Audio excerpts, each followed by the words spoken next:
Écoliers et élèves ont repris le chemin des classes. La rentrée scolaire 2018-2019 a démarré ce lundi 17 septembre 2018 sur toute l'étendue du territoire national. Dans cette édition, les images de la tournée effectuée par le ministre de l'enseignement maternel et primaire ce matin. Le rassemblement Nouvelle Conscience RNC fait désormais partie du bloc progressiste. L'annonce a été faite samedi dernier lors d'une rencontre. Et puis la deuxième édition des trophées de la musique traditionnelle Rangbe Lomi Lomi Tomi Tometon a livré son verdict final samedi dernier. C'était en présence du ministre du Commerce.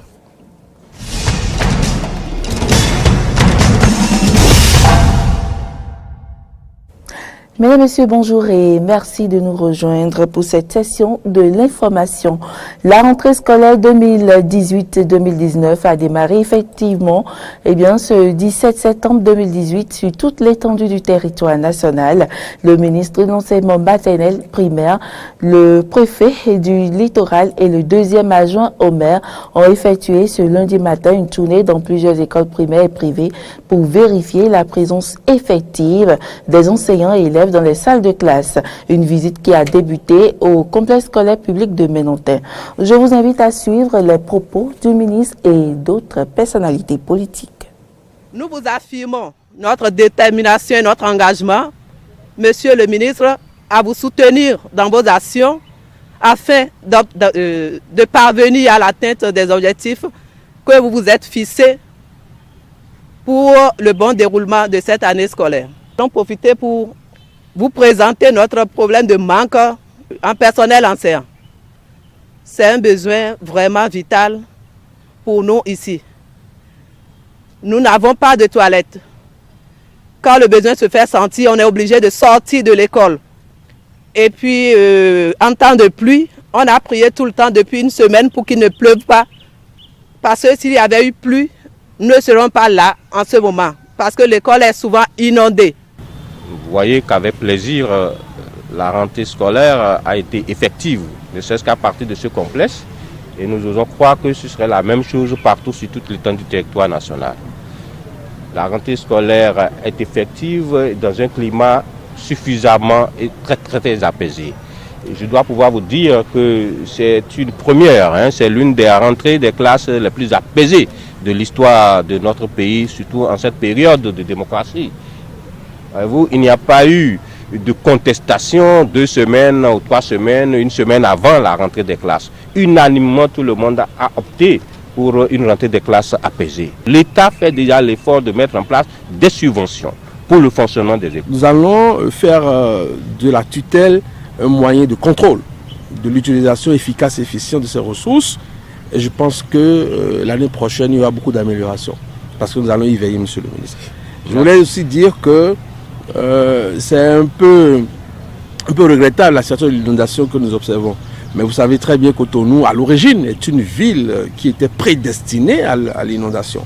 Donc ce que nous observons aujourd'hui n'est pas un phénomène nouveau. Ce qui est important de dire ou bien de réaliser, c'est de voir comment dans une stratégie globale, nous abordons la question de l'inondation, mais de façon spécifique avec les écoles. Par exemple, pour cet espace, on pourrait avoir des caniveaux qui puissent drainer l'eau au dehors. Et pour d'autres écoles qui présentent manifestement des signes d'inondation, on pourrait avoir une étude spécifique pour pouvoir sortir ces écoles. Et tout ça aussi, c'est de la responsabilité de la mairie. La rentrée a également démarré dans la commune d'Abomey-Calavi. Le préfet Jean-Claude Kodia était à l'école quartier accompagné du maire Georges Bada pour procéder au lancement officiel de la rentrée. Sur place, enseignants et apprenants étaient tous présents au rendez-vous. Au thème du constat fait, le préfet s'est adressé aux apprenants, aux parents d'élèves et aux enseignants. On l'écoute. En ce jour de rentrée scolaire au Bénin, souhaiter à tous les acteurs de l'école du courage. Du courage d'abord aux apprenants qui doivent fournir beaucoup d'efforts pendant au moins 9 mois et un peu plus pour ceux qui vont aller à l'examen, à des examens. beaucoup d'efforts pour que les peines que les parents se donnent, que l'État se donne, soient couronnées de succès. Aux parents d'élèves, nous allons demander plus d'implication, plus de présence dans la vie de leurs enfants. Ils en ont besoin. Le suivi, un peu de plus de présence, d'affection, c'est important. Et à vous les enseignants déjà, merci pour avoir sauvé l'année précédente et merci pour tout votre patriotisme. Je voudrais vous dire avec conviction que le meilleur reste à venir. Vous avez constaté les efforts déjà vous-même et les efforts vont se poursuivre parce que nous allons créer de la richesse désormais à partir des potentiels que nous avons. Le Bénin en a tellement et nous avons décidé aujourd'hui de les valoriser. Et donc, très prochainement, dans un avenir très proche, vous constaterez que vraiment les choses vont s'améliorer. Déjà les cantines, on en a eu un peu plus. Nous allons continuer à améliorer les conditions de vie, les conditions de travail. Toujours registre éducation, le bureau du Parti Union pour le développement d'un Bénin nouveau UDBN, session université, a sensibilisé ce samedi 15 septembre les nouveaux bacheliers sur les critères dont il faut tenir compte dans le choix de sa formation universitaire. Et c'est à l'issue d'une journée d'orientation des nouveaux bacheliers organisée sur le campus d'Abomey-Calavi sous le parrainage de l'honorable Claudina Fiavi-Prudencio. En voici le compte rendu avec Aristide Setti et Fiacre Voiton. L'amphithéâtre Alassane Ouattara de l'université d'Abomey-Calavi était trop exigu ce samedi 15 septembre 2018 pour contenir les nombreux nouveaux bacheliers filles comme garçons venus s'informer sur les offres de formation et les critères dont il faut tenir compte dans le choix de leur formation académique. Ces futurs étudiants qui ont répondu présents à l'invitation du bureau du parti de l'Union pour le développement d'un Bénin nouveau, session des universités ont été longuement entretenus sur les établissements que comportent les universités nationales du Bénin, ainsi que leurs modalités d'accès, les formations délivrées, les inscriptions en ligne et les opportunités qu'offrent les institutions spécialisées. La carrière souhaitée vous guide aussi. Mais là aussi, c'est vrai, chacun avait son destin, mais parfois vous êtes le maître de votre destin. Dans son allocution au cours de la cérémonie de lancement des travaux, Karina Gorsou, organisatrice générale du bureau UDBN, session des universités, a justifié l'organisation d'une telle journée. À travers cette journée, l'UDBN entend promouvoir une meilleure orientation académique pour une insertion professionnelle réussie. Institution spécialisée de l'UAC, quelle opportunité d'emploi étant le thème principal de cette rencontre, nous vous invitons, chers nouveaux bacheliers, à vous montrer réceptifs afin de vous armer pour un choix académique et para-académique judicieux. Puisqu'il n'est plus à démontrer qu'aujourd'hui, au-delà du volet académique, le para-académique constitue une source porteuse d'emploi. Je m'en voudrais alors de finir mes propos sans partager avec vous cette maxime qui dit « Tout choix détermine ce que l'homme sera demain ». L'UDBN, session des universités, a reçu également le soutien des organisations estudiantines. Les organisations estudiantines, que ce soit l'UNCED, la première organisation représentative aujourd'hui, que ce soit la FNEP ou que ce soit l'UNED, vous offre des opportunités pour aller encore s'inscrire dans des institutions spécialisées. Cette séance, c'est une opportunité, c'est une chance. Saisissez-la pour que véritablement, à votre sortie de l'université, que vous soyez fiers d'avoir bénéficié de cette séance. Après avoir salué et félicité le bureau UDBN, session des universités, Dr Edmond Soussoupé, représentant de la marraine, l'honorable Claudina Fiavi-Prudencio, a convié les nouveaux bacheliers à un bon choix de filière pour un avenir radieux.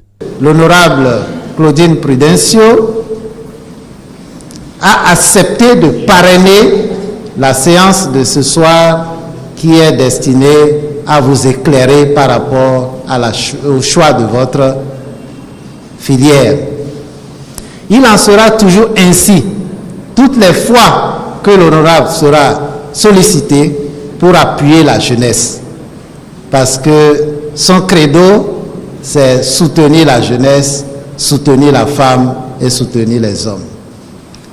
Et comme vous l'avez déjà bien compris, une jeunesse bien formée, c'est un pays qui se développe. Si nous choisissons de booster notre jeunesse vers des études bien spécialisées, il sera plus facile pour nous de développer notre pays. Donc c'est dans cette logique que la présidente de l'Union pour le développement d'un Bénin nouveau a accepté de soutenir l'événement de ce soir. Elle veut être rassurée qu'après cette séance, chacune et chacun d'entre vous aura trouvé les arguments nécessaires pour opérer un choix judicieux. Il n'a pas manqué de faire des promesses aux participants. Nous reviendrons l'année prochaine et nous pourrons évaluer ce que votre choix a donné. Puisque le président de la section des universités, la section UDBN des universités, a déjà sollicité l'appui de la présidente pour primer les meilleurs étudiants de votre promotion.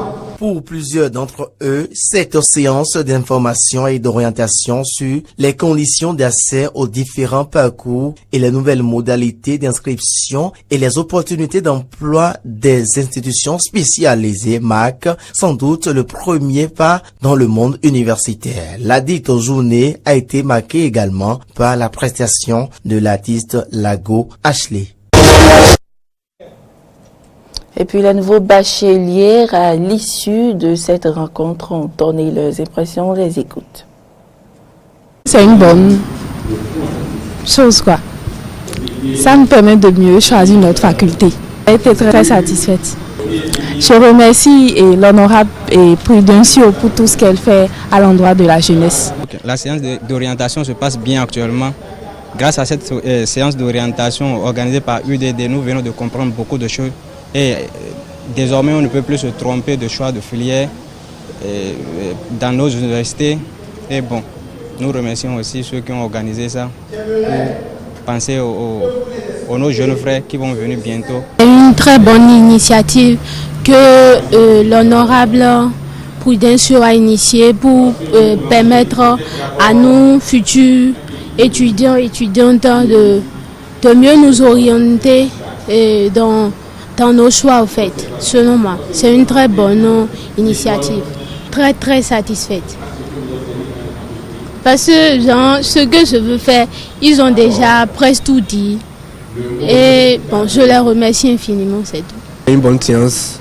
Et je vois que s'ils organisent des séances comme ça chaque année, ça va pouvoir aider les nouveaux bacheliers sur le choix des filières, ce qui se passe après le bac. Et tout ce qui est à savoir sur les informations des universités et tout. Bon, je crois que c'est vraiment bon. Je dois la remercier très sincèrement que si vraiment elle pourrait continuer dans cette logique-là, nous qui sommes derrière, ça va pouvoir vraiment nous aider. C'est bien, c'est agréable. Bon. Tout s'est bien déroulé. Moi, j'ai aimé tout ce que les professeurs ont dit, tous leurs conseils. En tout cas, c'était bien. C'était une bonne chose. C'était une bonne cérémonie. Nous étions à l'aise. Les profs nous ont bien parlé. Tout ce que je peux dire à Claudine est de continuer comme ça. Que c'est un bon événement pour orienter les bacheliers à suivre leur instinct au fait. Le secrétaire général de la présidence de la République du Bénin a réuni ce samedi 15 septembre les délégués du Rassemblement Nouvelle Conscience RNC pour préciser sa position pour les différentes joutes électorales à venir. L'objectif de cette séance est de repositionner le RNC dans l'un des grands blocs comme l'exige la nouvelle charte des partis politiques.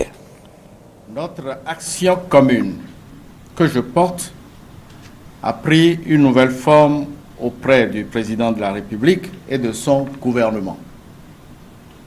En effet, lorsqu'on se met au service de son pays, les particularismes politiques et le sentiment d'appartenance à un courant politique, philosophique ou idéologique doivent momentanément céder la place à un engagement total pour le bien-être de toutes les Béninoises et de tous les Béninois.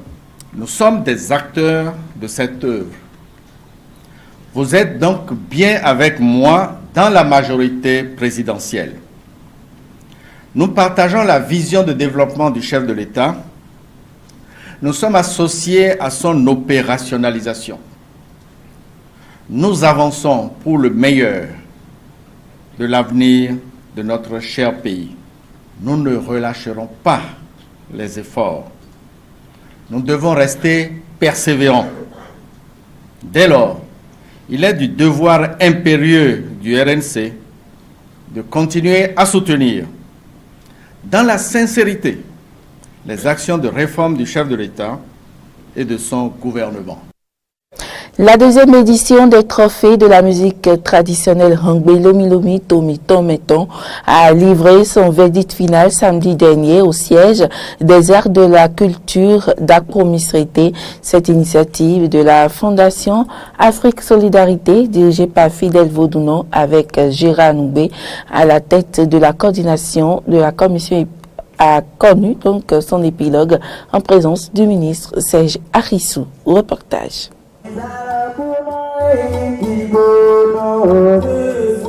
Venu des Agégués, le groupe de l'artiste Avidin a remporté la deuxième édition des trophées de la musique traditionnelle Hangbe Lomi Lomi Tomi Tometon ce samedi 15 septembre 2018 à Akro-Misrete.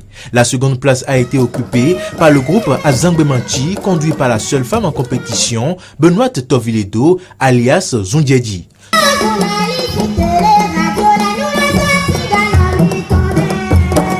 Pour le responsable du projet, Fidèle Vaudounon, ce festival se veut être un outil de développement. Nous ambitionnons donc de faire découvrir ces jeunes talents qui n'ont jamais eu la chance de sortir un album, de les aider à compter leur première production. Nous ambitionnons donc de mettre en place à terme, et après que cette initiative ait atteint tous les départements du Bénin, eh bien de mettre en place le répertoire national des rythmes traditionnel du Bénin. C'est cela notre grande ambition. La deuxième édition de ce festival a été marquée d'un saut spécial. Cette édition que nous avons donc placée comme une édition hommage au feu Didim Okeasogba, ancien ministre de la République du Bénin. Il s'agit du père du ministre de l'Industrie et du Commerce, Serge Arissou, invité d'honneur de ce festival de la musique traditionnelle. Ils l'ont fait en souvenir de mon feu père, Okeasogba, qui fut le premier ministre des Affaires étrangères de ce pays et le premier ministre de l'Éducation du Dahomey. Étant donné qu'ils ont mis cet événement en mémoire de mon feu père, je suis bien obligé, je suis tenu d'être là pour honorer de ma présence, pour soutenir ces jeunes de leur initiative. Je voudrais en ce moment remercier tout le monde, particulièrement les têtes couronnées, les rois ici assis, tous les sages de l'Ouémé, de la vallée, de Akro-Misrete qui sont ici en ce moment. Pour Félicien Rounkari, directeur départemental de la culture, ce festival entre dans la droite ligne du programme d'action du gouvernement qui veut vendre le Bénin par sa culture. C'est une initiative louable parce que si vous voyez la façon dont chaque artiste, chaque groupe d'artistes est défendu avec son orchestre, avec son groupe, vous devez savoir que c'est par là que nous devons vendre notre pays. Quant au parrain de l'événement, Moïse Adiaka, longuement remercié, il s'est dit toujours disponible à soutenir ce genre d'initiative. Le peuple haïsor s'est retrouvé ce samedi 15 septembre 2018 à Glodjigbe pour commémorer le 15e anniversaire du festival culturel Haïzor-Hui. Les activités de cette fête identitaire ont été lancées par une messe d'action de grâce célébrée par l'archevêque émérite de Cotonou, Monseigneur Antoine Gagné. Reportage. Le 15e anniversaire du festival culturel Haïzor-Hui a connu son épilogue ce samedi 15 septembre 2018. Démarrée depuis le 15 août dernier, cette fête identitaire a réuni dans l'arrondissement de Glodjigbe des autorités politico-administratives, des sages et notables, des têtes couronnées et les filles et fils Haïzor venus de toutes les communes de l'Atlantique et d'ailleurs. Les activités de cette dernière journée du festival ont été lancées par une célébration eucharistique présidée par l'archevêque émérite de Cotonou, Monseigneur Antoine Gagné. Dans son homélie, le célébrant a invité le peuple haïzor à la culture de l'amour fraternel et de la solidarité. Ne faisons jamais la politique des sentiments ni des humeurs. Faisons plutôt la politique des idéaux qui, eux, sont au-delà des sentiments.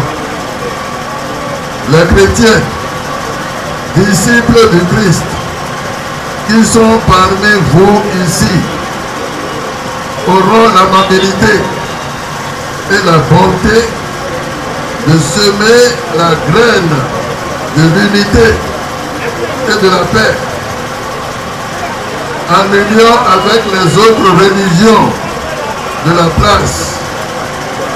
Que toutes les religions qui vivent ici pour le bien de l'homme et de la société se donnent la main. Thomas Ludiawensou, président du comité d'organisation, s'est réjoui de la réussite de l'événement avant de rappeler les objectifs d'une telle initiative. Ces quelques prouesses réalisées et la forte mobilisation de ce jour sont la preuve que notre fête Haïzor-Hui a véritablement pris son envol en dépit de la réticence ou du refus tacite de certains de nos frères et sœurs Haïzor de se reconnaître Haïzor et d'être Haïzor.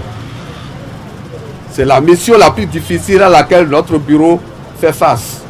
Nous sommes venus ici pour renouveler ce contrat social à travers Haïzor-Hui, notre creuset de retrouvailles, d'échanges et de promotion de nos valeurs culturelles afin de mieux les inventorier, les rendre accessibles et les mettre au service de la nation béninoise tout entière.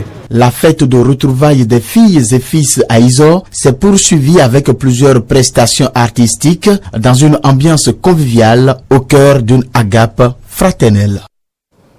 Et dans le cadre de cette manifestation, la finale du tournoi intercommunal de football du 15e anniversaire, donc je le disais, du festival culturel Haïzor-Hui s'est joué ce samedi 15 septembre sur le terrain de football du village Espace Saint dans l'arrondissement de Glodjigbe. Une finale qui a opposé l'équipe de Calavi 1 et celle de Pomassé. Le coup d'envoi, c'était devant une population sortie massivement pour soutenir les deux formations. Si les deux équipes se sont partagées la domination de chacune des mi-temps, eh bien, de chacun des mi-temps, le score est resté nul et vierge malgré l'effort des acteurs sur le terrain. C'est donc à la fatidique épreuve des tirs au but que Dame Victoire va choisir son camp. Sur 5 tirs au but, l'équipe de Pomassé a marqué 2 buts et a raté 8. Quant à l'équipe de Calavi 1, rien n'a été marqué. Suivons quelques propos à l'issue de la rencontre. Rendez-vous l'année prochaine. Le match. L'activité dernière, c'est la finale que nous venons d'assister. Je remercie toutes les deux équipes. Je remercie particulièrement nos frères de Pomassé. s'il y a deux équipes, il y a toujours un vainqueur. Franchement, la joie est immense. Nous sommes très contents de remporter cette coupe de la 15e édition de la fête d'Aïzo. Et je profite de ça pour remercier tous les membres de l'organisation pour les fois à venir. Nous allons toujours garder notre place et rendez-vous l'année prochaine. Le match de ce soir, l'équipe de Pomassé est le premier. C'est pas mal. La formation de l'équipe de Pomassé n'est pas mal. Mais l'équipe de Calavier aussi n'est pas déméritée. Mais prochainement, on est là. Ce qui est sûr, on ne veut pas baisser les bras. Mesdames et messieurs, ce sera tout pour cette édition. Merci pour l'attention et à demain.